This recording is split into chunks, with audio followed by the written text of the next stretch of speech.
नमस्कार, answer writing guidance programme में आपका स्वागत है। आज के इस एपिसोड को शुरू करने से पहले एक चीज़ पर चर्चा कर लेते हैं। अभी कुछ दिन पहले आप लोगों के बहुत सारे कमेंट्स आ रहे थे कि हमें भी अपनी कॉपी भेजनी है, कोई ऐसी व्यवस्था करिए। तो आप लोगों को एक व्हाट्सएप नंबर दिया गया था और आप लोगों ने कॉपियाँ भेजी हैं, मुझे रिसीव हुई हैं। मुझे वो कॉपियाँ मिली हैं और मैंने देखी हैं वो कॉपियाँ। लेकिन उनमें एक समस्या आ रही है। आप लोगों ने जो कॉपियाँ भेजी हैं, उनमें से अधिकांश कॉपियाँ ऐसी हैं जो क्लियरली विज़िबल नहीं हैं। चूँकि ये प्रोग्राम कैमरे के सामने शूट होता है, इसलिए कैमरे के सामने उनकी विज़िबिलिटी और ज़्यादा कम हो जाती है। इसलिए थोड़ी-सी ऐसी कॉपियाँ भेजें जो क्लियरली विज़िबल हों। अब मैं आप लोगों को कुछ एग्ज़ाम्पल दिखाई देता हूँ कि जो कॉपियाँ विज़िबल नहीं हैं, वो किस तरीके की हैं।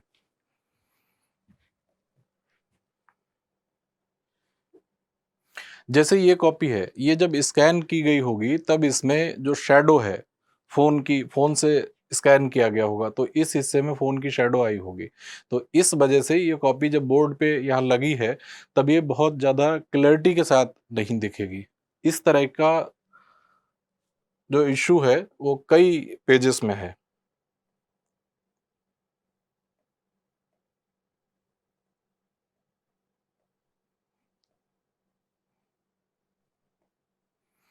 तो मैं आप लोगों से रिक्वेस्ट करूँगा कि कॉपियों को डार्क पेन से लिखें, ब्लैक पेन यूज़ करें और उसको इस तरीके से उसे कैप्चर करें, इस तरीके से उसको क्लिक करें या पीडीएफ बनाएँ कि वो इमेज क्लियर आ जाए, जिससे कि जब वो कैमरे के सामने इस बोर्ड पे लगाई जाए, तब वो क्लियरली विज़िबल रहे। और मुझे बड़ी खुशी है कि कई जगह से कॉपियाँ आई हैं। मैं 2-3 नाम मुझे याद आ रहे हैं। किरण गादवी, गांधीनगर, गुजरात से कॉपी भेजी है। मोहम्मद फ़हीम, समस्तीपुर से कॉपी भेजी है। द्विज वेदांत, कानपुर से कॉपी भेजी है। और भी बहुत सारी कॉपियाँ आई हुई हैं। कुछ कॉपियाँ बिना नाम के भी आई हैं। तो आप सब की कॉपियाँ मैं लूँगा। थोड़ा धैर्य बनाए रखें और जिन लोगों की कॉपियाँ इस तरह से आई हैं, जो अभी मैंने दिखाया था कि जो क्लियरली विज़िबल नहीं थी, उनको फिर से इमेज क्लिक करके पीडीएफ बना के फिर से उसी नंबर पे व्हाट्सएप कर दें, वो कॉपी मुझ तक आ जाएगी।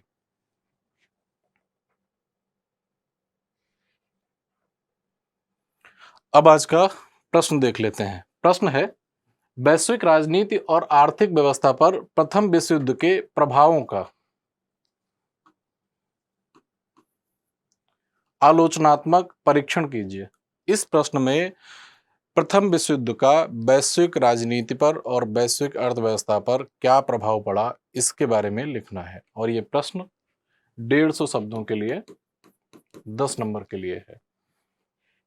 इसके लिए मैंने कुछ कंटेंट लिया हुआ है। प्रथम विश्व युद्ध के राजनीतिक प्रभावों को देखें तो यहाँ से मैंने राजनीतिक प्रभाव को लिया है। पहला है पेरिस शांति सम्मेलन। प्रथम विश्व युद्ध के उपरांत विजयी मित्र राष्ट्रों ने 1919 ईस्वी में पेरिस में एक शांति सम्मेलन बुलाया, जिसका उद्देश्य युद्धोत्तर काल की समस्याओं को सुलझाना, राष्ट्र संघ की स्थापना करना तथा युद्ध से संबंधित मुआवजे का निर्धारण करना था। इस सम्मेलन में पराजित राज्यों से समझौता करने के लिए 5 संधियों का प्रारूप तैयार किया गया। इनमें वर्साई की संधि जर्मनी से, सेंट जर्मन की संधि ऑस्ट्रिया से, न्यूली की संधि बुल्गारिया से, त्रियानो की संधि हंगरी से तथा सेब्रे की संधि तुर्की से की गई। इन सभी संधियों ने पूरे यूरोप के मानचित्र को बदल दिया और भविष्य में ये कई समस्याओं, यहाँ तक कि द्वितीय विश्व युद्ध का भी कारण बनी। तो एक तो ये हो गया। दूसरा है राष्ट्रवाद, अधिनायकवाद एवं प्रजातंत्र का प्रसार हुआ। प्रथम विश्व युद्ध के बाद राष्ट्रीय भावना का प्रसार हुआ। वर्साई की संधि में भी राष्ट्रीयता के सिद्धांतों को स्वीकार किया गया। परिणाम स्वरूप एस्तोनिया, लेटिविया, पोलैंड, फिनलैंड तथा लिथुआनिया जैसे नए राज्य अस्तित्व में आए। इस राष्ट्रवाद के प्रभाव में चीन और तुर्की में आंदोलन शुरू हुए। इस तरह आयरलैंड में इंग्लैंड के विरुद्ध आंदोलन प्रारंभ हुए और अंततः उत्तरी आयरलैंड स्वतंत्र हुआ। इस युद्ध के पश्चात यूरोप में दक्षिणपंथी रुझान और अधिनायकवाद का भी उदय हुआ। देश की भलाई, आर्थिक विकास एवं सुरक्षा का भरोसा दिलाकर कई राजनेता असीमित अधिकारों का उपयोग करने लगे, जिसकी चरम अभिव्यक्ति इटली व जर्मनी में हुई। इटली में मुसोलिनी ने फांसीवाद को आगे बढ़ाया तो जर्मनी में हिटलर ने नाजीवाद के रूप में अधिनायकवाद की आधारशिला रखी। प्रथम विश्व युद्ध के उपरांत यूरोप में प्रजातंत्र का भी विकास हुआ और युद्ध पश्चात यूरोप के 3 महान राजवंशों का पतन हुआ, जैसे रोमानोव वंश रूस में, हैब्सबर्ग वंश ऑस्ट्रिया में और होहेंजोलर्न वंश प्रशा, और दूसरी तरफ तुर्की में गणराज्य की स्थापना हुई। तीसरा है अंतरराष्ट्रीय संस्था का गठन। प्रथम विश्व युद्ध के पश्चात यूरोपीय राजनीति में शक्ति संतुलन की अवधारणा को धक्का लगा और उसके बदले अंतरराष्ट्रीय संगठन की आवश्यकता पर बल दिया जाने लगा। इसी परिप्रेक्ष्य में राष्ट्र संघ लीग ऑफ नेशंस की स्थापना हुई। जनवरी 1920 में लीग ऑफ नेशंस की स्थापना हुई थी। और चौथा है अमेरिकी प्रभाव में वृद्धि हुई। युद्धोपरांत अमेरिका एक शक्तिशाली राष्ट्र के रूप में उभरा। युद्ध के दौरान जहां अमेरिका ने यूरोपीय राष्ट्रों को हथियार और रसद सामग्री उपलब्ध कराई, वहीं युद्धोत्तर काल में अमेरिका ने यूरोप के पुनर्निर्माण एवं पेरिस शांति सम्मेलन में प्रमुख भूमिका अदा की। तो ये तो सारे हो गए राजनीतिक प्रभाव। आर्थिक अगर प्रभावों या आर्थिक परिणामों की बात करें तो अत्यधिक धन की क्षति हुई। मैंने एक जगह पढ़ा था कि 1914 में जब प्रथम विश्व युद्ध शुरू हुआ तो प्रथम विश्व युद्ध के दौरान प्रतिदिन 44 करोड़ रुपए का खर्चा आता था। तो 1914 का मतलब है कि 100 साल से भी अधिक समय पहले 44 करोड़ रुपए प्रतिदिन के खर्चे से आप लोग अंदाजा लगा सकते हैं कि कितनी बड़ी धनराशि खर्च हुई होगी, जो युद्ध लगभग सालों तक चला। अत्यधिक धन की क्षति हुई, युद्ध ऋण में वृद्धि हुई, उद्योग धंधों की क्षति हुई, मुद्रा का अवमूल्यन व महंगाई में वृद्धि हुई। तो ये हो गए आर्थिक परिणाम। अब देखते हैं कि इस बच्चे ने क्या लिखा।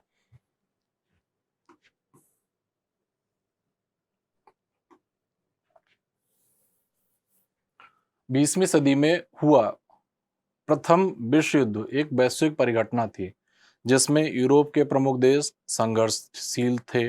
इसने वैश्विक राजनीति और आर्थिक व्यवस्था पर प्रमुख प्रभाव छोड़ा। ठीक। प्रथम विश्व युद्ध के प्रभाव। बहुध्रुवीय विश्व व्यवस्था का परिवर्तन द्विध्रुवीय विश्व व्यवस्था में हुआ, जैसे मित्र राष्ट्र अमेरिका, फ्रांस, ब्रिटेन आदि ध्रुवीय राष्ट्र, जर्मनी, ऑस्ट्रिया, तुर्की आदि। प्रथम विश्व युद्ध के प्रभाव में ये बात लिखी है इसने, बहुध्रुवीय विश्व व्यवस्था का परिवर्तन द्विध्रुवीय विश्व व्यवस्था में हुआ। नहीं, इसे इस तरह से नहीं लिखा जा सकता, क्योंकि प्रथम विश्व युद्ध के दौरान तो 2 गुट बन गए थे, लेकिन वे गुट प्रथम विश्व युद्ध के बाद भी उसी रूप में अस्तित्व में नहीं रहे, और ये विचारधारा के स्तर पर इस तरह से नहीं लिखा जा सकता।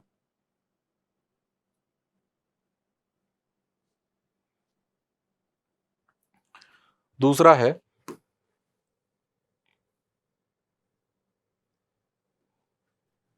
अंतरराष्ट्रीय शांति एवं भविष्य में युद्धों को रोकने के लिए राष्ट्र संघ का निर्माण हुआ। ये बात सही है, लीग ऑफ नेशंस का जनवरी 1920 में गठन हुआ, निर्माण हुआ, ये बात ठीक है।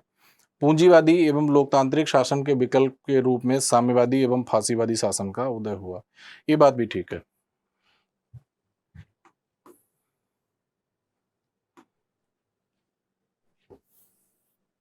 पराजित जर्मनी के साथ अपमानजनक वर्साय की संधि की, जिससे राष्ट्रवाद का विकास हुआ, ये बात भी सही, अभी हम लोगों ने पढ़ ही लिया था।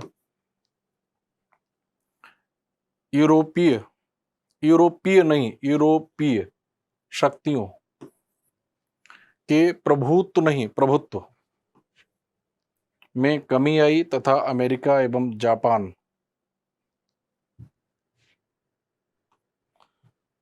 नई शक्तियों के रूप में उभरा नहीं, उभरे, क्योंकि बहुवचन हो जाएगा, अमेरिका एवं जापान लिखा हुआ है, ये बात भी सही है।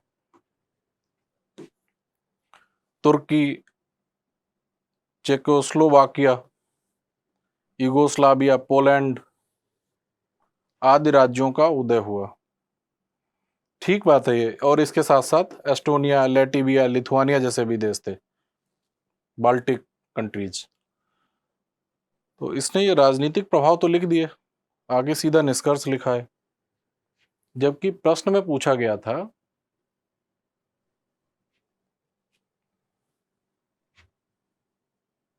प्रश्न में पूछा गया था वैश्विक राजनीति और आर्थिक व्यवस्था पर प्रथम विश्व युद्ध के प्रभावों का आलोचनात्मक परीक्षण कीजिए। तो इस बच्चे ने यहां तक राजनीतिक प्रभावों को तो ठीक लिख दिया संक्षेप में, और आगे निष्कर्ष लिखा है। निष्कर्ष, अतः प्रथम विश्व युद्ध ने विश्व के सामाजिक, राजनीतिक एवं भौगोलिक स्वरूप में परिवर्तन किया तथा अमेरिका वैश्विक शक्ति के रूप में उभरा।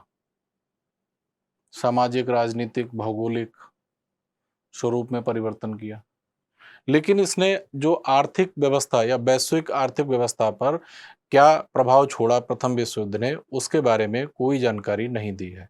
एक बार फिर से देखिए, यहाँ तक इसने जो कमेंट लिखे हुए हैं, ये सारे कमेंट जो राजनीतिक व्यवस्था पर प्रभाव हुआ प्रथम विश्व युद्ध का, वे तो लिखे हुए हैं, लेकिन जो आर्थिक व्यवस्था पर क्या प्रभाव हुआ उसके बारे में कोई जानकारी नहीं दी गई। तो ये उत्तर अधूरा है, क्योंकि अगर प्रश्न को ठीक से पढ़ेंगे तब आप देखेंगे कि इसमें साफ साफ लिखा हुआ है वैश्विक राजनीति और आर्थिक व्यवस्था पर प्रथम विश्व युद्ध के प्रभावों का आलोचनात्मक परीक्षण कीजिए। तो इसने राजनीतिक व्यवस्था पर क्या प्रभाव पड़ा उसके लिए तो 5-6 कमेंट लिखे हुए हैं और उसके बाद सीधा निष्कर्ष लिख दिया है, लेकिन आर्थिक व्यवस्था पर क्या प्रभाव पड़ा उसके बारे में कोई जानकारी नहीं दी है। तो ये उत्तर अधूरा है। अब देख लेते हैं हम लोग मार्क्स की बात।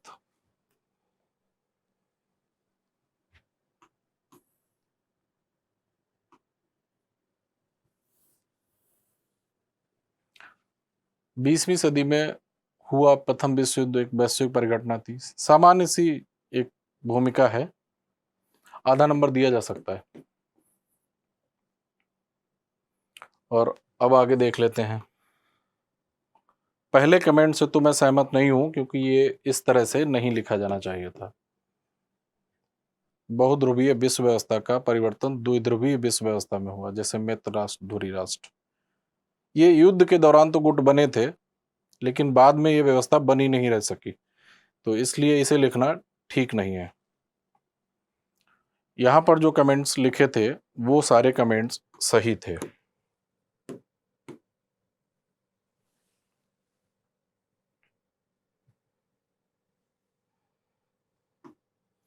तो जो राजनीतिक व्यवस्था के लिए जो परिणाम हुए वैश्विक राजनीतिक व्यवस्था के, जो कमेंट्स लिखे हैं, 2 नंबर यहां पर दिए जा सकते हैं। निष्कर्ष भी सामान्य सा है, आधा नंबर दिया जा सकता है। तो इस बच्चों को मिलते हैं 3 नंबर।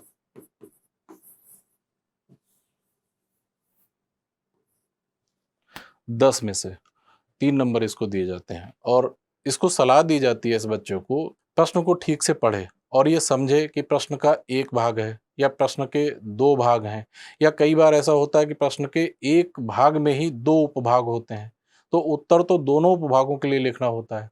तो इस बच्चे ने, जैसे इस प्रश्न में पूछा गया था कि प्रथम विश्व युद्ध का वैश्विक राजनीतिक व्यवस्था और आर्थिक व्यवस्था पर क्या प्रभाव पड़ा, तो इसने राजनीतिक व्यवस्था के बारे में तो लिख दिया, लेकिन आर्थिक व्यवस्था के बारे में कोई जानकारी नहीं दी।